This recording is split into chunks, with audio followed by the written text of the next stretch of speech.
Common wealth games کے بعد اس وقت پلیئرز میڈیا سے گفتگو کر رہے ہیں. والدین اور ہماری عوام کی دعاؤں کا نتیجہ ہے کہ ہم بہت تھوڑے عرصے میں جتنا عرصہ ہمیں ملا کہ اس میں ہم نے محنت کی اور اللہ تعالیٰ نے ہمیں سرخرو کیا. جیسے حالات میں ہم گئے ہیں وہ آپ سب کے سامنے ہے, وہ کوئی ڈھکی چھپی بات نہیں ہے. ہمیں 24 آور پہلے یہ معلوم ہی نہیں تھا کہ ہم پارٹیسپیشن بھی کریں گے یا نہیں کریں گے. گم گو کی حالت تھی. اور جن حالات میں بھی ہم گئے ہیں, میں پھر ایک بار پاکستان سپورٹس بورڈ کا شکریہ ادا کرتا ہوں کہ یہ انہی لوگوں کی مرہون منت سے خاص کر ڈاکٹر اختر نواز گنجیرہ صاحب اور ہمارے جو سپورٹس منسٹر ہیں ان کی ذاتی کاوشوں کے نتیجے سے یہ کانٹینجنٹ کامن ویلتھ گیمز میں پہنچا اور اللہ تعالیٰ نے ہمیں فتح نصرت عطا کی, جس کا ہم بے حد شکر ادا کرتے ہیں. اور اللہ تعالیٰ کا بار بار وہی لفظ دہراتا ہوں کہ ہم اللہ تعالیٰ کا جتنا بھی شکر ادا کریں کم ہے, کیونکہ 59 ملک میں پاکستان کا جھنڈا لہرانا اتنا ہی مشکل تھا کہ ان حالات میں ناممکن سی بات نظر آ رہی تھی کیونکہ 2 ماہ اور 1.5 ماہ کا ہمیں کیمپ ملا, جس میں 1 ماہ رمضان کا تھا جو ہمارے لڑکے متواتر اس میں روزہ رکھتے رہے.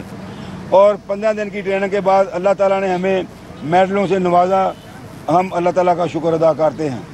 اچھا انور صاحب یہ بتائیں, آپ کیا سمجھتے ہیں کہ مزید کیا ہونا چاہیے کہ یہ جو ہمارے نوجوان بیٹھنے پر جا کے پاکستانی جھنڈا لہراتے ہیں کہ آئندہ جب یہ آئے تو گولڈ میڈل لے کر آئے؟ سر مزید یہ ہونا چاہیے, سب سے پہلے تو ان کی حوصلہ افزائی ہونی چاہیے جیسے دوسرے ملک کرتے ہیں. ہم سب سے زیادہ بھارت کو ترجیح دیتے ہیں کہ بھارت کے ساتھ ہمارے مقابلے میں ہمیں ہارنا نہیں چاہیے.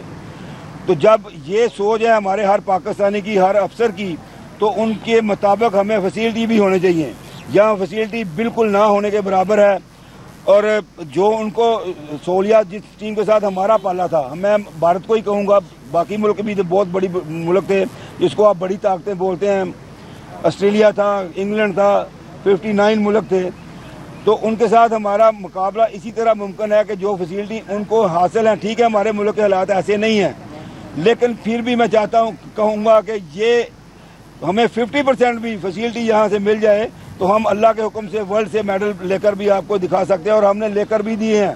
پاکستان کی ایک ہسٹری ہے کہ کامن ویلتھ میں سب سے زیادہ میڈل جو ریسلنگ نے دیے ہیں, اور باقی گیموں میں بھی جو بھی گیمیں ہوتی ہیں اس میں پاکستان ہاکی کے بعد سب سے زیادہ میڈل جو ہیں وہ ریسلنگ کے ہیں.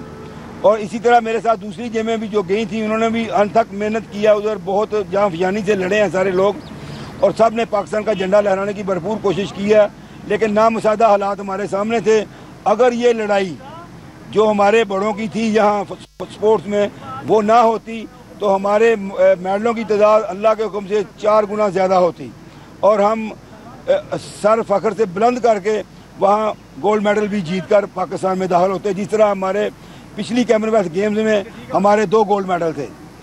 تو اس وقت ہماری 18 ماہ کی ٹریننگ تھی, اس مرتبہ ہماری صرف 1.5 ماہ کی ٹریننگ ہے. اور انہوں حالات میں جیسے میں نے آپ کو پھر بار وہی دہراتا ہوں کہ 24 آور پہلے ہمیں پتہ ہی نہیں تھا, ہمارے لڑکے مایوس تھے کہ ہم نے وہاں جانا بھی ہے کہ نہیں جانا. جی اچھا یہ بتائیں کہ جو محمد وسیم صاحب کا جو مقابلہ ہوا جو آسٹریلین باکسر کے ساتھ, اس پہ کوئی تھوڑا سا ریفری کا بھی کوئی تھا مسئلہ, تو آپ کیا سمجھتے ہیں کہ وہ ٹھیک تھا, کوئی مسئلہ تو نہیں تھا اس پہ کوئی؟ دیکھیں جی, وہ میری گیم تو ریسلنگ ہے, باکسنگ سے میرا تعلق نہیں ہے, لیکن کچھ گڑبڑ ہوئی ہے ادھر. لیکن ہمارا جو لڑکا تھا بہت محنت سے لڑا ہے اور وہ گولڈ میڈل کے حق میں تھا.